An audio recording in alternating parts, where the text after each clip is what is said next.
Yeah, so that would be onto the YouTube directly. Oh, wonderful. Okay, so we are live on the YouTube now. People can Ooh, see us. And wonderful. a very warm welcome to everybody. And we have with us lovely Charisma. Look at the name, Charisma. So the name itself suggests that she is indeed no charismatic, and she is a activist and advocate of premenstrual syndrome, rather premenstrual dysphoric disorder. And she is been working since long onto this, for the cause of PMDD, so that all the women they get aware about it. And that's how she is arranging summits related to PMDD, and that's really wonderful to note, because it's a very very rare and unnoticed yet very grave syndrome which is seen in almost every female. So 1 to 3% of the female all over the world, they suffer from this in a very grave manner. And it is really difficult to treat, because there are lots of treatment option but no cure as such. So the best part of the treatment would be, the more you know about it, the more it becomes manageable. And that is the basic idea of two of us connecting today for all of us, so that we make it loud, sound loud and big, so that everybody knows that there is some problem known as PMDD, premenstrual dysphoric disorder. It is also recognized by no DSM-5, as well as the International Manual of Classification of Diseases, WHO. So those who consider syndromes to be something which is not to be talked about, it is not like that. This does happen. It actually is being experienced by females, but unfortunately we do not have good treatments onto it, and very few people would like to talk about it. So that's the reason Rutuja Foundation has picked up this topic, and we heartily welcome Charisma on our platform, and look forward that we keep on connecting for this cause now and then, and do more work on the awareness and education related to PMDD as well. Yes. So a warm welcome to you, Charisma. Thank So you so good much. morning and good evening. Both the Exactly. same. Good evening to you. Good morning to me. Yeah. Thank you so So much for raising the awareness on this topic and for inviting me to speak with you. Thank you. yeah, yeah. So no, those who do not know, she has directly connected to us from LA, USA. She's presently she has morning over there, so it's like 7:10 here in India evening. There it's 7:10 morning. So it's so good she took out the time to be the early ones to get up and talk to us, and that's how people can listen to in India. So in India it's a Saturday evening, and I hope that people cherish this particular talk. So those who are connecting first time to us, I'll just quickly tell that Rutuja Foundation is dedicated to women's welfare, health and education and empowerment, and we do lot of awareness education, women oriented issue advocacy, so that more women are empowered and they get insight to work for their own life. And with that cause, I found out and discovered Charisma in the PMDD summit, and we got connected with her. And today, she's there with us to talk. So, Charisma, we have 5 segments in our NGO. One is totally devoted to mental health and health related issues of female, and one segment is all about the research. We try to do some basic research on different issues and health topics concerned to female in general. And we have a book lovers club, so we organize online every month one particular book related talk. And in past I looked upon you also started some readings onto some important books, so maybe sometime we connect through that club also, and we talk about PMDD over there with some books, how books can be utilized for this, and which are the good books on PMDD. That would be really interesting for many women, because India is still much unaware about this grave issue of female members. And we have another wing wherein we do a lot of activities related to general awareness for the people in general. So slowly and steadily the NGO is moving on. It's been past 2 years the NGO has been working, but we have come across around more than 20 expert talks, and we have huge no people to support us. So there are more than 1,000 people connected through our NGO via social media, WhatsApp and Instagram and Facebook, and some also offline. So we wish that we work together, in days to come. So once again, a very warm welcome to you on our show. And for the people who know, I would like to say she is a Kundalini yoga expert, and she really takes it off in a very, very different way. So when we will start talking about PMDD, maybe you'll realize how no she's engraved and engrossed in the education and awareness of this particular program. So thank you so much for coming to our platform and sharing your all these experiences. Do tell us how it goes on when you talk to people who are actually suffering from PMDD. So Charisma, to start with, I would like to know, and I would want you to tell our viewers that what exactly this PMDD is, premenstrual Yes. dysphoric disorder, Yeah, what it I would. means. I would love to do that. I made a few slides. Oh Maybe yeah, I please. could. Okay, Yeah, great. yeah, Yeah, let's please. do that. I will share the slides with you. Here we go. All right. Yeah, Can it's you see the it's visible. slides? Yeah, it's visible. Okay, great. So let's just start with imagine. Imagine you are a woman, you are a person who menstruates. You are having a great time with your friends. You go out, you have drinks, you're at work with your colleagues, you're doing a great job. You and your family are having a great time. Everything's great at home. And then, like a switch, every month, this happens every month, like a switch. Suddenly, thunderstorms. Suddenly, your whole mood changes. You have lots of anger, lots of rage. You become depressed. You suddenly don't even want to get out of bed. You don't want to care for your children. You don't want to cook. You don't want to meet up with your friends. Everything becomes so loud in your mind. The thoughts are racing. You can't stop crying. Everything seems hopeless in the world, in your life, your partnership, your family. You might start even breaking things. Rage might happen. And then, you might act out on your children in a way that you don't usually do. And then suddenly, a week or 10 days later, a switch goes off and everything has changed again. And then you have to say you're sorry. You have to apologize to your partner, to your family. You have to mend the broken pieces of your relationships, of your life. And you feel like Dr. Jekyll and Mr. Hyde. Once a month, this happens to you. So I just want to see, how would that make you feel, right? Like, how would you feel? You would dread that part of the month, right? Like, oh no, when will this happen again? Or you would start distrusting yourself because you don't know when you're going to flip out again. And sometimes, you even might worry that you're going to lose your job or even lose your partnership, your relationship. And then you start judging yourself. Why can't I just be normal? And sometimes, you isolate yourself because you're like, wow, I am a monster. I should just be alone. And imagine this happening once a month, every month for your whole menstruating years. And 1 in 20 have exactly this. 1 in 20 menstruators feel like this. So there might be somebody in your friend circle who actually feels like this, or maybe it's you, but you don't even know what it is. So you ask, what is happening? Why is this happening?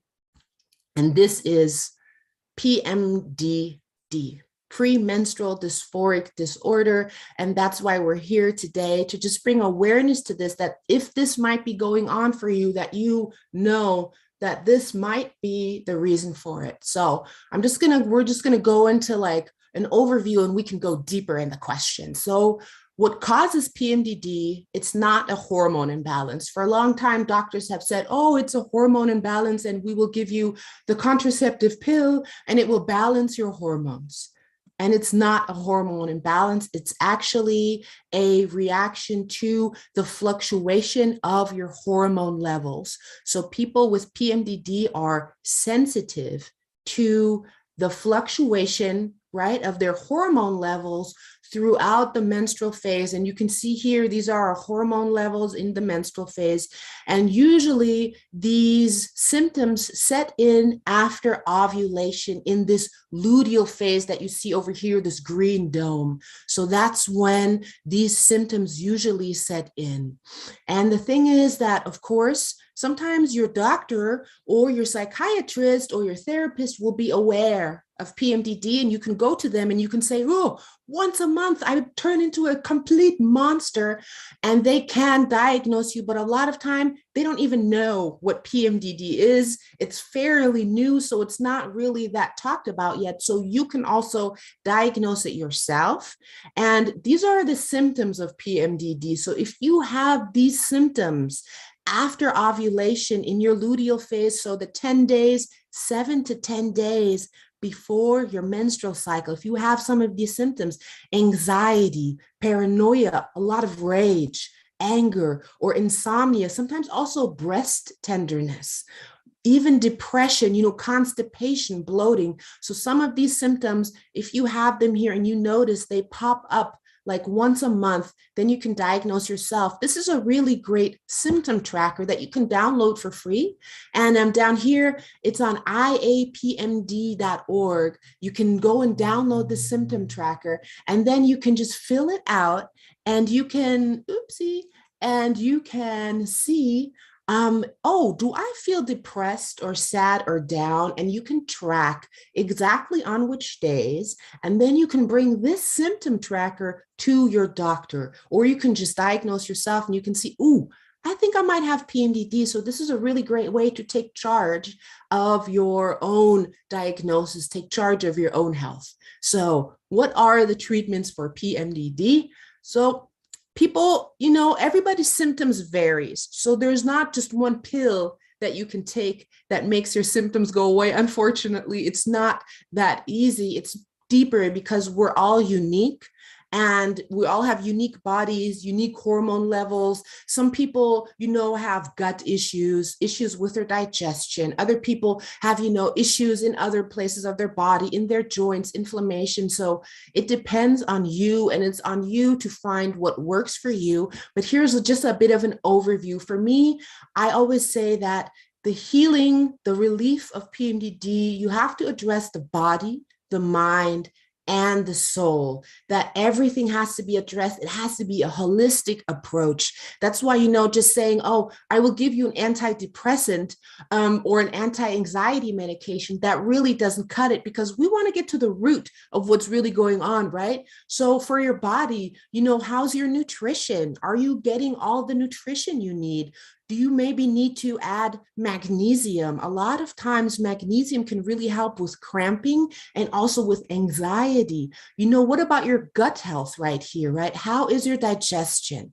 And a really important part is, are you having a bowel movement every day? Because if you don't have a bowel movement, then you are reabsorbing your estrogen into your body, causing more of that hormonal craziness to go on. Are you moving your body regularly, right? Well, because movement creates happy hormones in your body. Are you practicing menstrual cycle awareness? So this is really important for us menstruators, that oh, I am in this part of my menstrual cycle, so that you're not just tracking when you're bleeding, but you're tracking the entire menstrual cycle. Also, is there any inflammation going on? Inflammation and stress. Stress causes inflammation in the body. So it's really important to also look at, is there any inflammation there, and any food sensitivities, things like that. And then we come to the mind. So at the root cause of PMDD, a lot of time is trauma. And I'm not only saying, trauma with a big T, also sometimes trauma, just like your mother screaming at you when you were 5 years old. That's, she was busy and it's totally okay. And there's nothing wrong with that. But in your mind, you might have made that mean something. Or if your friends just stopped playing with you in the playground, but the next day they were fine again, but you might have made that mean something. That can be trauma. So trauma is not just, sexual, physical abuse or an accident or death or something like that. It can just be small things that happen to you, and it's what you then mean of it, how you react to that trauma, and how, if you can release and you have support afterwards to deal with it. So it's important to do any kind of, inner child work, trauma healing, breath work, shadow work is really great, especially if you're experiencing a lot of anger, because there's something within you that wants to be healed. Your shadow wants to be seen and healed. And of course, here, very important, yoga and meditation. And we can go into that later on, why that's so important. And also, you might need therapy. CBT therapy, cognitive behavioral therapy, is really great for addressing things that are going on in the mind and, of course, the soul. How are you living your life? Do you feel fulfilled? Do you feel grateful? Do you feel like you have boundaries in your life, right? Are you being of service in your life? Can you begin discovering, your passions, what you're here for, what your thing is, and also important, setting boundaries. Because a lot of time, we've learned how to people please, and we override our own needs in order to, service other people. But we also need to say, oh, you know what? I'm exhausted today. No, I can't come to that party today. And I just want to say here, PMDD relief is possible, but it might not be as easy as just taking a pill or doing one thing. You have to find what works for you. But I do want to say, because I myself suffered from PMDD for decades, and I have found absolute relief. My symptoms are gone. So yes, relief is possible. Yay. And that's it. That's all I wanted to share with everybody. Yes. That was so good to know that you have given a very nice gist and a very brief understanding, basic understanding on PMDD. And I hope that everybody is going to benefit. And ultimately, it's all about the alignment between soul, body, and mind. So maybe somebody is working at body level and not trying to relate it to mind and soul, then it might not give the results for the treatment. And maybe some other is working at mind level but not connecting the other two, soul and body. Most of the time we miss out the soul. We forget Yes. that we are something different, a different entity altogether, away from the body and mind, and that really needs to be nourished as well. So a very nice yogic intervention and approach towards PMDD that was seen into your slide. So I have few questions for you, Charisma. So PMDD is suffered by the females, that is very clear. But is there any particular age group when this thing strikes to the women, or it's only like happening just like menopause strikes after 40, 45, no, usually? So is it like that this also happens during certain age group? Great question. So the thing is, PMDD is just linked to the menstrual cycle. So the menstruating years. It can begin whenever your menstrual cycle begins. A lot of time people also notice that they didn't have any symptoms, and then after having a child, for example, suddenly the symptoms start up. And even some people be at perimenopause, almost at the end of their cycle, the symptoms might start up. So it can start at any time. And yes, people can have it also for so long and not even know what it is, and just think that, Yeah. like me, that they're just a drama queen or just a horrible person, because they think they're just always like this and they don't link it to the menstrual cycle. So it's important to begin tracking, right, the symptoms. Yeah. Okay, so I think symptom tracking, using the tracker, is the best way to understand how far you are suffering from this problem. Is there Yes. any other diagnostic tool, or it's just the symptom tracker? Well, because it's such a unique, and it's unique to everybody. It is the symptom tracker. Some people say, that we can have hormonal tests, and there can be that if you take a hormonal test in that luteal phase, so after ovulation, when you have the most symptoms, there might be some indicators there, but there really is no testing for it. So the best way is to have your symptom tracker and track your Tracker, symptoms like yes, that. yes. Okay, so that is the best way to identify. And this is about the diagnosis, that as such we do not have a valid confirmed blood test or something available, but Not yet. only the person understanding better about the symptoms, whether they go off the menstruation and come during the time of menstruation, that can be really a good help to understand how far they are no, in the phase of PMDD. So diagnosis is clear, but what could be the possible cause of this Mhm. PMDD? Yeah, that's really great. Yeah. And I just want to say, it's like a switch. When the menstruation comes, usually for most people, it's like a switch, and suddenly, oh, everything's fine. I love my partner again. I love my family. I love life again. So I would say that the root cause, and this has been quite divisive in the PMDD community, but the root cause is trauma. So the root cause is trauma event, generational trauma, ancestral trauma. As women, as menstruators, we have been put to the side many times or vilified. And that has been happening for hundreds and hundreds of years. So that builds up, right? So people aren't allowed to express themselves. Women aren't allowed to express themselves, allowed to move freely. Sometimes, we have to ask the husband for permission to open a bank account. All of these things that invalidates yourself, who you are as a person. So you begin repressing yourself as a person. You begin making yourself wrong, like, oh, this is making me angry, but it shouldn't make me angry because this is Hmm. normal, right? So we repress, we have trauma. So that's at the root cause of it. And then what comes on top of that is that sensitivity to the fluctuation of your hormones. And not everybody has that. It could also be generational. So you could inherit that from your family. And maybe sometimes when we know we have PMDD and you look back at your mother, you're like, oh, now everything makes sense. Or the grandma, you're like, oh, now it makes sense. They also had this. So there's this sensitivity to the fluctuation of hormones. And sometimes there also comes just a general sensitivity to life. These might be people who are very artistic inside, or who are very loving and helpful inside, because they can just feel the energy of the world. So you are also more permeable to the energy in the outside. So the thing is, what happens after that ovulation, our hormone levels change. And for example, the estrogen sinks.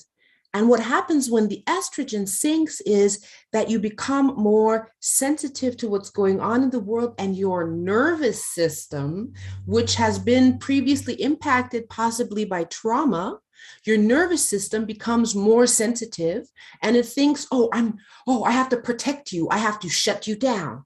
I have to make you fight. Or, I have to make you, just everything's fine, fun. So there's this big interplay between the nervous system, stress, trauma, and your hormone levels. So it's this whole thing. That's why there's not just one thing that can help. Yeah, and this is, I think, if there are any men who is listening this, they should really be very considerate towards female, because they never go across this kind of interplay, and women goes across this kind of interplay of hormones, stress, and that stress is coming from so much of environment also, internal, external, and everything. And plus she is also going through her own cycle, her past experiences, everything coming together on one point. And I'm sure this is not what men can ever go through. So I know women should know that they every month they are going through this, and that's why they should be a little bit more patient towards themselves. And men should be a little bit more considerate when they understand that their females are going to come across periods or menstruation, and if they are really facing this kind of behavioral problems, they should they should be supported more and more about this fact. And I really got to know this is something very new to me, that trauma can be so big and important, triggering factor for whole of the system to get disturbed. So Yeah. can you throw some light on how a person can deal with the trauma? Suppose I go back and I understand that, okay, I have PMDD, I have used the symptom tracker, and now I understand that every month I'm going through this. And then I also try to analyze that maybe it is some past childhood memory, or maybe some no issues with the parents, or maybe some issues with the partner, which strike up as in memory, and then my situation becomes too bad. So I have understood that it's because of some trauma, but then how to deal with it? How should I deal with the basic, this clinging trauma? Great question. The trauma, how do we deal with it? So I would say it depends, of course, on every person.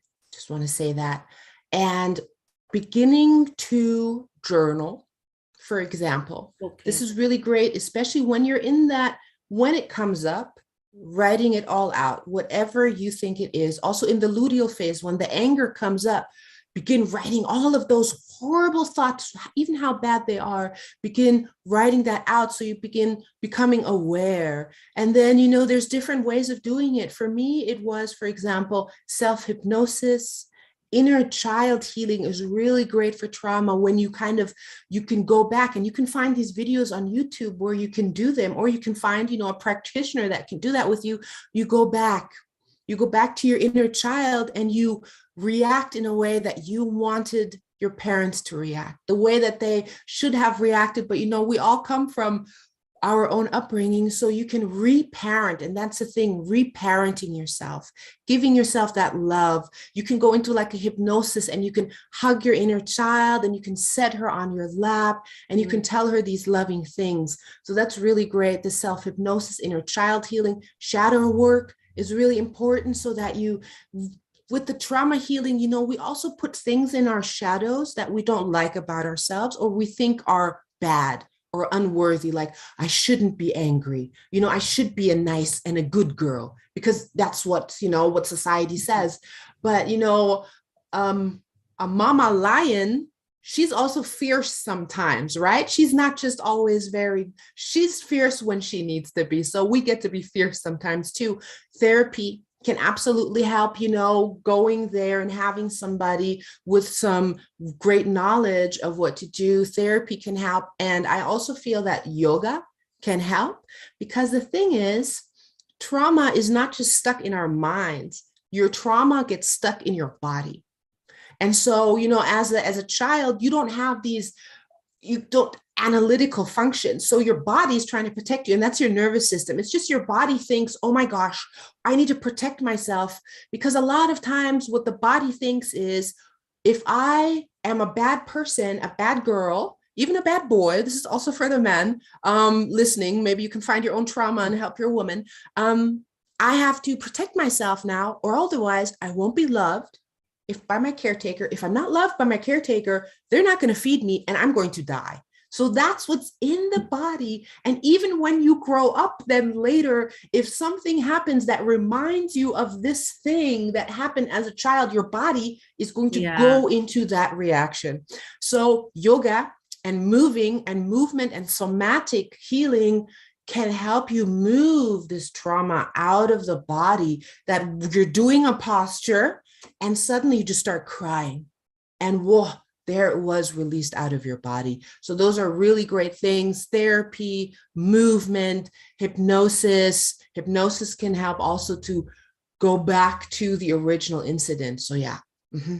Yeah, so many good things. So I do understand this from my own personal experience, that if you have a body stiffness, that definitely is somewhere related to your a thinking pattern and your trauma. So I think that really can be healed when we start doing some kind of movement, maybe a sort of dance or whatever is preferred. But that really helps, and you also learn that you are so stiff when you want to try to do something, And the moment you are more released, your stiffness of the body also is reduced. So That's that so is my true. personal experience, because when I started doing yoga, and it was really sometimes very difficult to know that how this is not happening. But when you are in Mm. your correct frame of mind and you're aligned with your inner self, it naturally happens. So that Yeah. that means that your body gets stiff when you're not aligned with your inner self, and you're more traumatized. And when you get released, maybe this really serves the purpose. So that was really good to know that there are so many things that one can do to help oneself come out of this, and there is lot of hope.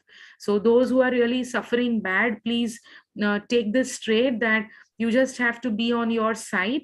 And PMDD can be very, very well managed. It's not that you cannot manage it, or you are not going to come out of this phase. It's not like that. It can be easily dealt with very nicely, but you need Yes. to understand that you have to put yourself in practice.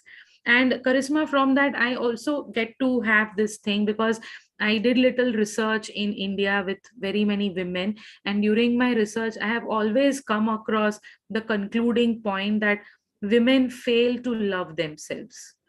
No, Mhm. basically we don't love ourselves. So, and maybe, do you think that that is the core feeling which really connects in PMDD somewhere? Because I have many times found out women, they when I used to ask one question to them, what you want to do in your life, or how you look at your life, how it should be, and there was no answer coming up. So for them the life was like, my children should get married, my children should be happy, my son should get a job, or my husband should get this.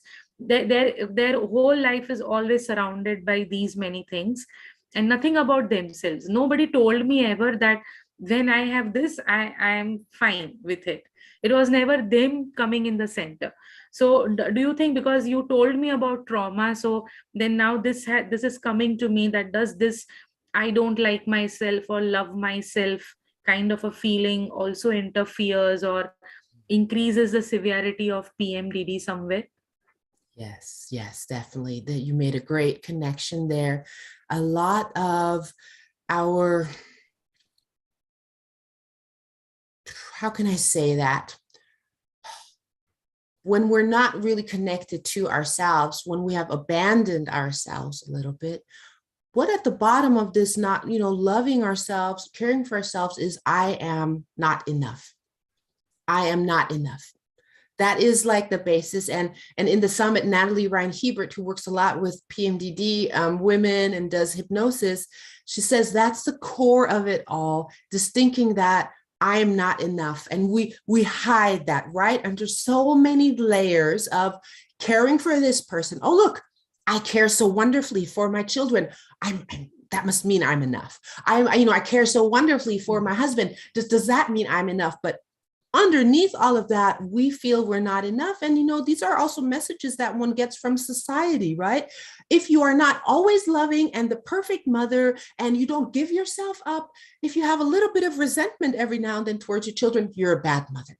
If you're not always sexually interested and am open to your husband's, advances, oh, no, no, no. You must be all things to all people, superwoman all the time. And how can you even live up to that? Oh, and then you have to look good, you have to have a bikini body. And how can you live up to that? Or, you have to cook the best meals all the time but you yourself, who are you? What's going on? Who did you like? What did you love to do as a child before all of this imprinting came in? Or was it already there? So I am enough. That's at the core of so much of our suffering. And then on the opposite is that sometimes I'm not enough, or I'm too much.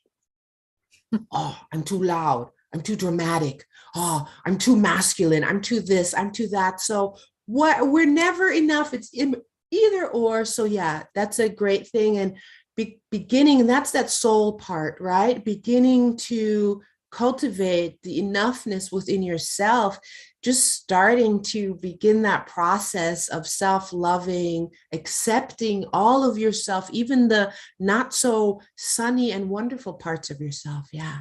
Mm-hmm. Yeah, that's real. That really makes so much sense. I think that makes also sense for all the psychosomatic diseases that a woman goes through, or maybe anybody goes through. If you do Yeah. not have the core factor, I love myself, maybe nothing is going to work for you. Not even a medicine can work for you. So yeah, so trauma, so people trauma and no, not loving yourself can really put you in a bad state of PMDD. And on that note, Charisma, this is like how we can treat and how we can deal with the cause, but can it be prevented? Is there anything like, I don't want to have PMDD in my life, is it possible that I can prevent it, that it doesn't strike in the cycle? That is really great question. Preventing it, I would say you can't prevent your sensitivity from the hormones. I don't think in this day and age that we can prevent ourselves being trauma, not having any trauma growing up. Unfortunately, this is the way society is. Oh. Yeah.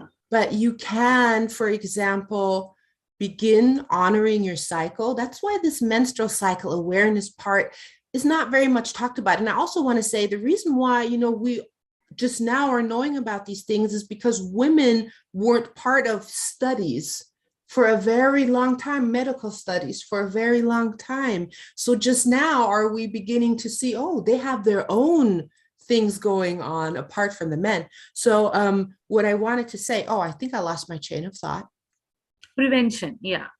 The prevention, exactly. What you can do, it's the menstrual cycle awareness. That really important part is we have 4 phases of our menstrual cycle.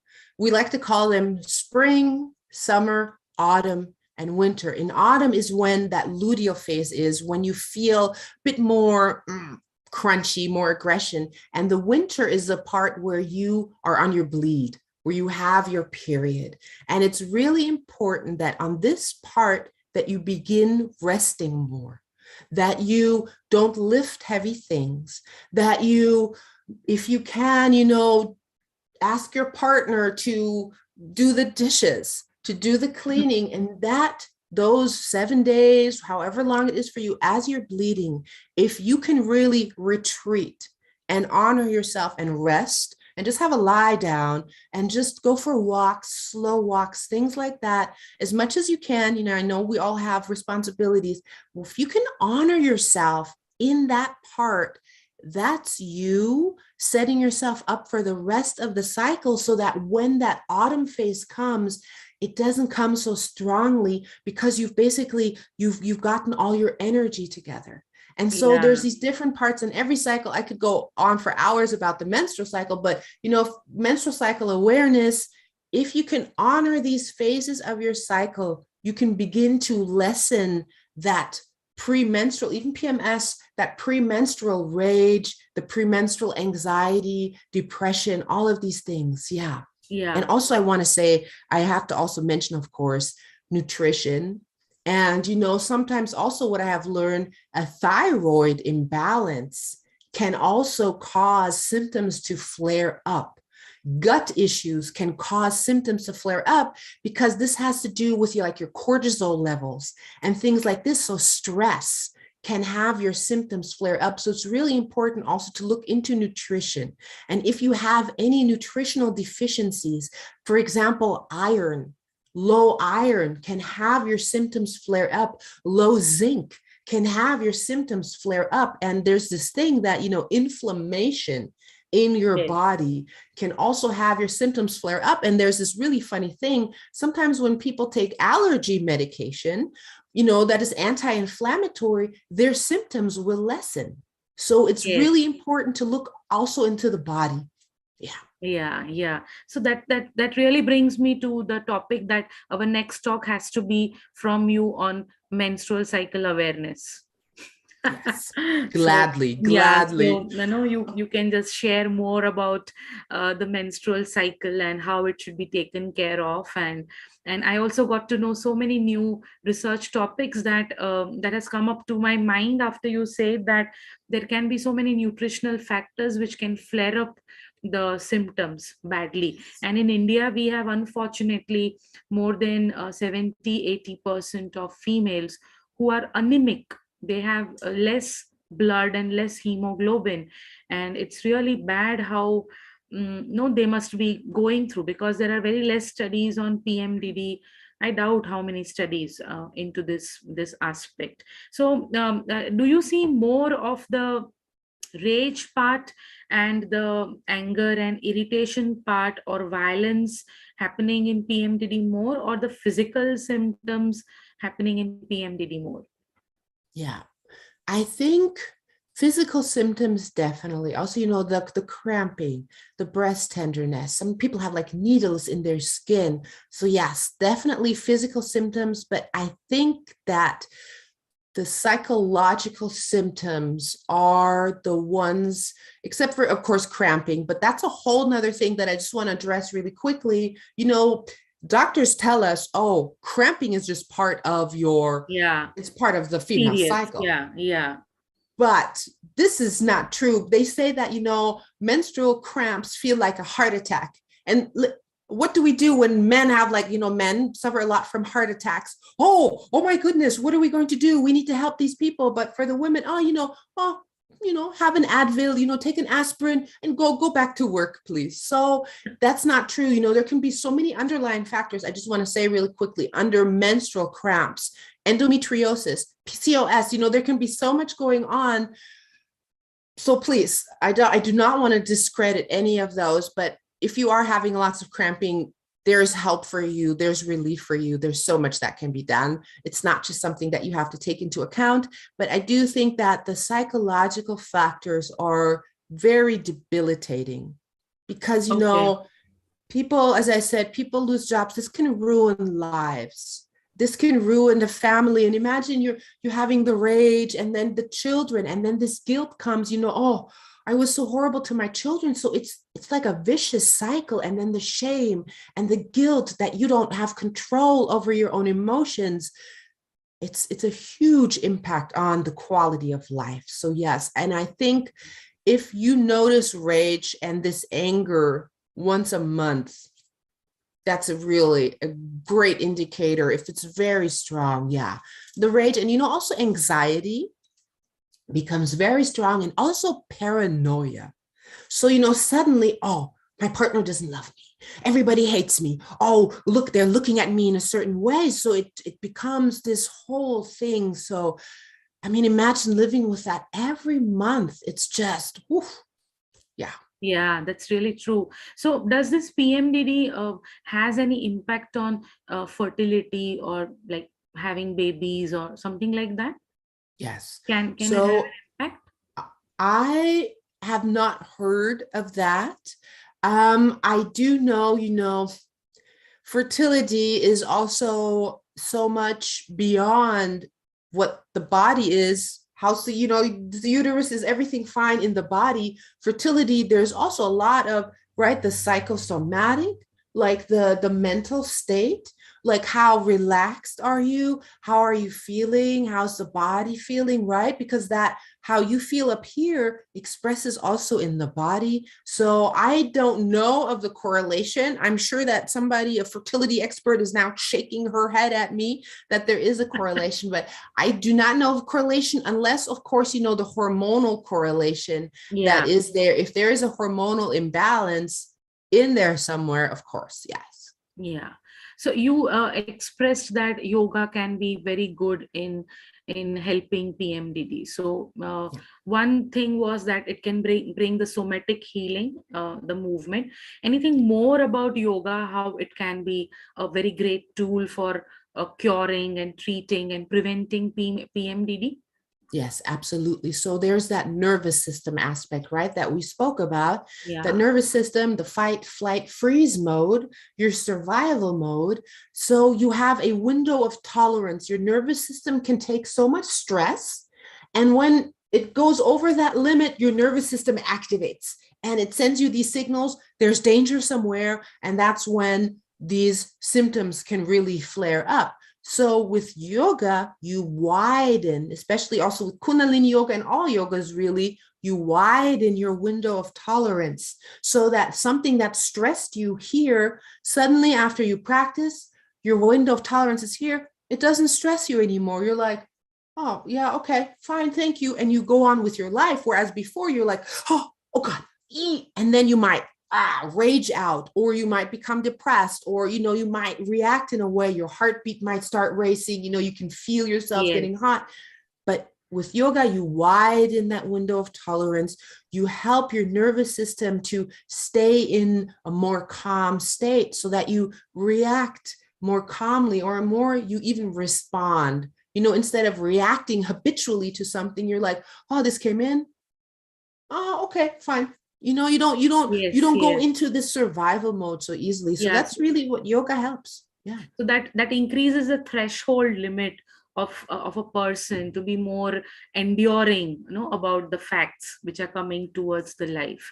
So I Yes. think that's needed for anything we do, not only for PMDD. Like, I think, yoga should be a part and parcel, like food and water to our body. No, we should make it compulsory that everybody does this every day, so that their endurance increases and their threshold limit. And nowadays I see the generations are extremely intolerant about very many things, so that can really be very cranky in terms of PMDD for females particularly.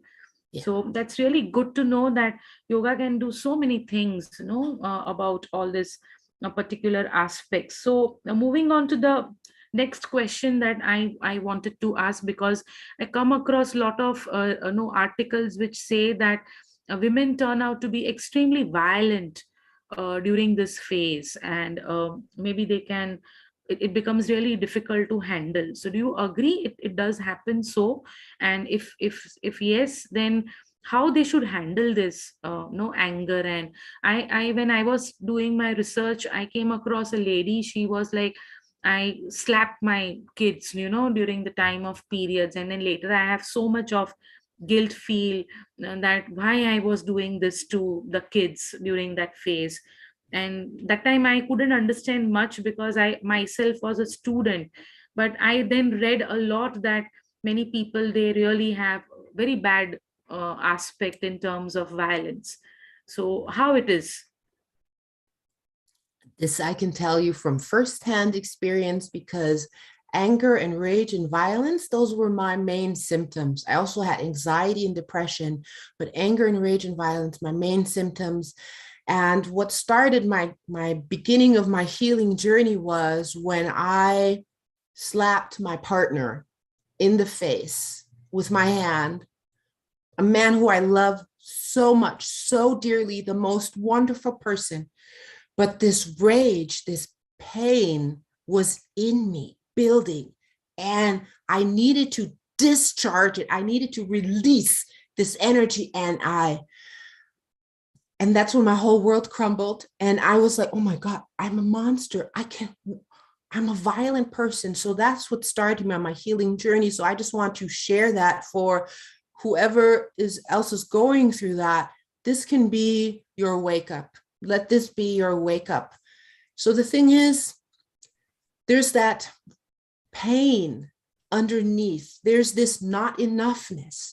There's something there that is constantly gnawing at you. It's also in your mind, all of these negative thoughts all the time, all the time. So imagine this is energy Hmm. building, building, building. And then somebody says something, and it's your nervous system that's in this fight mode. It wants to protect you, and you do something, or you break something, you throw something, and it's a discharge. And for a moment, that energy is released, but then comes the guilt.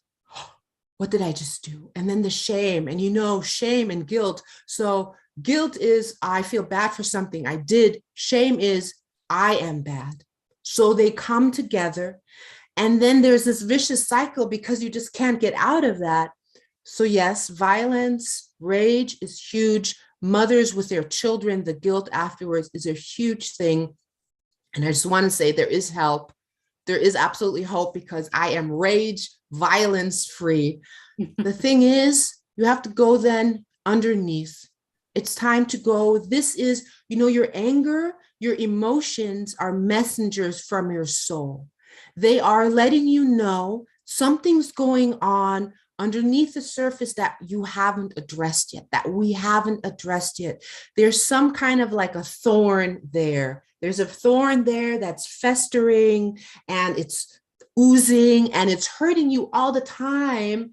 And then in this phase, this luteal phase, you're more sensitive to it. So that's when it gets really strong. So we need to start addressing this. We need to take out the thorn and we need to heal this and address this. So that's really where you need to start thinking, what's underneath all of this? What's some pain? What's a way that you abandoned yourself to fit into society, into the Yeah. world? What's a way you made yourself smaller and you aren't listening to yourself because it's your real self coming out? Like, please listen to me. What's a way you need to set some boundaries in your life? Like maybe people are taking advantage of you and there's some rage and anger building inside. So the thing is, every person is different and some person just have a natural tendency towards anger, towards that fire, right? That agony, that fire within you. And some people suppress that because that's not very well regarded in the world. Anger is frowned upon, Yes. especially in women. The woman should not be angry. And then we suppress it. But the thing is, like fire can destroy, or fire can cook a beautiful meal, right? And sometimes fire is need for cleansing, like forests, they cleanse, right? When the fire and then the pine cones drop from the tree and they open because of the heat. So sometimes fire is needed. But if we don't cultivate our fire, it rages and it burns others around us. So the thing is, I call it my superpower. Anger is my superpower. And I don't say that I healed my anger. I say that I feel my anger in my luteal phase. When that phase comes, I feel, I get a little more annoyed at my partner, or my colleagues annoy me a little more. And I'm like, it's here. It's in that phase. I'm here in that phase. And I'm like, okay, what does my anger want to tell me? What does my anger want to tell me? So I go for a walk and I talk to myself and I say, they shouldn't do this and they shouldn't do that. And then in the end, it's actually my anger telling me, I should have said no to that because I didn't really want to do that. So I wasn't listening to myself and my anger is just trying to protect me. But we have to be able to begin to become aware of it and to be able to sit with, right, widen our window of tolerance, sit with this energy of anger so that you can listen to its message before it gets so loud that you feel like you need to discharge it. And all of that, again, is doing the inner work, doing the inner healing, the people pleasing, stopping the people pleasing, all of these things. So there is hope for the anger, but you need to dig deeper. There's something there that wants your attention, and it does it with the anger. Yeah, so nicely explained that how anger can be utilized. So it's just like stress is not bad, anger is also not bad, but then it has to be utilized in the correct way. So if it overpowers you, it's bad, but if you overpower it, it's really can be utilized in a very, very good way. So that was so good and enlightening to listen that anger is so as such important if you convert and modify it in the right manner and utilize it in the right way. But then people here who are listening to us, you need to know there is always a need of self connect. So the beginning is you accept what is happening to you, what you are doing, and then come back to yourself why you are doing. So if you don't, if you're not ready and if you're not in the mode of acceptance, you'll never reach why you had been doing it. So please start accepting that this things are happening to me in this particular phase, and now I need to work on it, why it's happening. Then perhaps the behavioral patterns becomes easy to change. Otherwise you will remain in the same vicious cycle and you'll also really create a lot of problems with many people around. I had one case during my research wherein the husband wife used to quarrel when the female used to come in this phase, and unfortunately both of them were not aware. They had a good friend who was a lawyer, and they reached to till the divorce stage. And then they approached the lawyer, and then lawyer was, because he was their family friend, he tried to intervene. Why these people want a divorce? They are such a good couple, what's happening? And then he tried to interrogate and go in the detail, and he found out that they only quarrel at particular time period, and otherwise they are fine with everything. And ultimately they realize that it's because of this premenstrual phase that the lady is becoming cranky and she quarrels unnecessarily, and then everything is fine when she has the periods. And he explained them to go on for few months, that please be aware of this situation and see how you can manage both of yourselves. And the divorce stopped. So he could save a marriage because he could explain the, no, educate the people that how bad it was just because of the small phase. So this is wonder striking that such kind of things happen in people's life. The phase goes really very bad with many of us. So if somebody is listening, please check yourself. Do you have the similar issue? Please check yourself, use a symptom tracker, and find out whether you are going through PMDD or not. So Charisma, on that note, a last question to you for the day. So we have already like been talking since an hour. So so good of you, you explain it in such a simple way. So as you told that many people also go across depression during this phase, and maybe that really can turn out to be a patient for a long time clinical depression if they don't understand, and maybe they don't do it in a manageable way. So how to judge? Because anger is easy to judge compared to depression. As if you get angry with somebody, you are going to be, not speaking, or maybe you quarrel, or maybe you start throwing things, or you misbehave with someone. You understand anger easily. But perhaps depression is not very well understood, because it has a huge range of behavioral pattern and symptoms, and it becomes really difficult. So then how should one deal with this kind of a phase if somebody is really getting depressed? And how to judge that this is only a PMDD phasic depression and not a clinical depression? Because many of them, they get then afraid and frightened whether I am really becoming sick, and I'm turning out mad at certain things, or my mind is going out of control. And maybe that adds to their fear. And this kind of complex behavioral patterns are very difficult to explain to family members. So even family members don't realize. Now in India, it's really a bad scenario. I don't know how far America takes mental health, but India does not have much awareness about mental health issues. We recently had one research by one of our interns on burnout syndrome, and we really found it very difficult to make people understand what it is. So I'm sure this would be very difficult for a female herself to understand, at the same time make others understand what exactly she's going through in depression. So what is your say on this depression?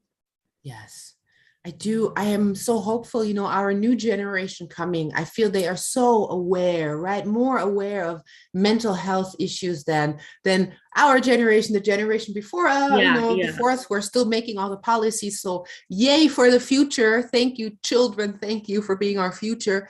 Depression. So I think that is a very personal thing, right? We know these certain thought patterns, the certain thoughts that come, that hopelessness, that I don't matter. Why am I even here? So everybody has their own form of whatever those thoughts are in the depression. Also, you act in a certain way, right? Like things start bothering you more. So you're retreating more, you're shutting down more because everything becomes overwhelming and too much. And, this is like also a freeze response from the nervous system that's just trying to protect you. And a lot of times, depression is also the big stop button, the big stop what you're doing.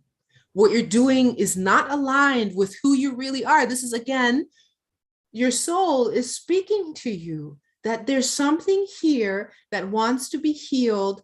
You are not expressing your true self. So many times depression is a lack of self-expression.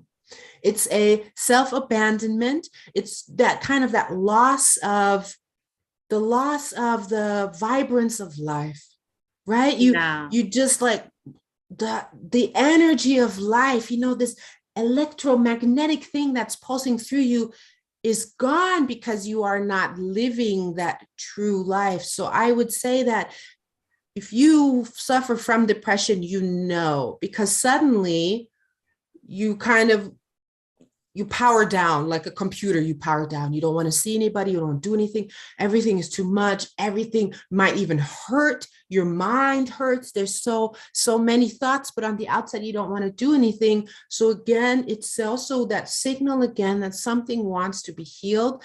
And when you notice, oh, I'm okay 2 weeks, 3 weeks out of the month, but here I am. Sometimes I don't want to live. And these thoughts that come in, and that's why this menstrual cycle tracking, that you also track your thoughts, then you notice, oh, this is happening over and over. I'm depressed here at this time, or I fight here with my partner at this time. Oh, here it is again. And then you can begin healing. It's again a call to heal, a call for more expression, a call for self-exploration and discovery. And sometimes we need medication. And I'm not for medication, but I know that if it's so bad, sometimes we need medication just as a buffer for a little time as we're also doing the inner work. So I just want to say this, if anybody is on medication, please, even though you're feeling great and fine, still do the inner work, still do the inner uncovering. Yeah, that's really so true. So people here, now PMDD is the phase which happens prior period striking in the luteal phase of the menstruation, and it can be more bad from behavioral point of view. There are physical symptoms, but you can be more violent, depressive, more rage, more angry, irritative by your nature. And if you are going through it, please use a symptom tracker. Check it out at least for 3 cycles. If you do it, you'll come to know how far and you're suffering from this, and it's manageable. It's not that you cannot manage it. You can live very peacefully, hopefully, and happy being a part of the menstrual cycle. Don't abandon yourself. Don't put yourself into a guilt factor, or something bad is happening to you. You can live with it very peacefully. Do explain if you have this kind of a problem to your partner, to your people around, so that they are well aware that during the cycles you go across this kind of a problematic phase, just time being, and that then they also become more supportive about you. And do add good nutrition, good yoga, good exercise, and at least one particular activity which you love the most, because that adds and that connects you to yourself. Unless and until you have your connection with yourself, you cannot achieve body, mind, soul. So that is the gist of the whole talk that we had today with Charisma. So Charisma, on the closing note, what would be your last advice and suggestion to our viewers for PMDD? Yeah, I would say do not give up and trust in yourself. Trust that you know your next step. Trust that there is hope, there is relief for you, and keep going, keep trying. There will be that thing that works for you, but do not give up. Keep going. Yeah, that's so very much true. So it was so wonderful to talk to you on this particular topic, and I look forward to see you with more of this. For the second, I have already told you the topic. You need to talk on the menstrual cycle. Okay, a long talk onto it, and we want to know how the autumn, spring, and winter, summer actually works. And that's really a good, no, a kind of metaphor used in terms of remembering what you are going through. So that was really a good catch today. So many good insights that we have got from you today, and learning about the trauma and no this agony and hurt and not loving yourself can be so very much a big issue to somebody's body. So the takeaway message I would say is this, that please do not ignore your mental physical traumas, but find out a way and mean to go for some healing so that you come out of it. Most of the psychosomatic problems are because of this traumatic events happening in our life, and that does not mean it has to be something huge. It can be a very small event, but it is a huge event for you, even though it was a small event in the life. So check it out yourself and live peacefully, live more healingly, more happily, and we'll be coming now and then with you for connecting this kind of guest with us, like Charisma, who really are charismatic by nature, spreading so much of love and spirit all around. And so good to see you, Charisma, all the way from Los Angeles, talking to us and giving us so much of time, and we surely reconnect with you once again. Thank you for coming onto the show. Thank you so much. Reconnecting you soon. Goodbye. Have a nice day. Bye. Bye. Bye.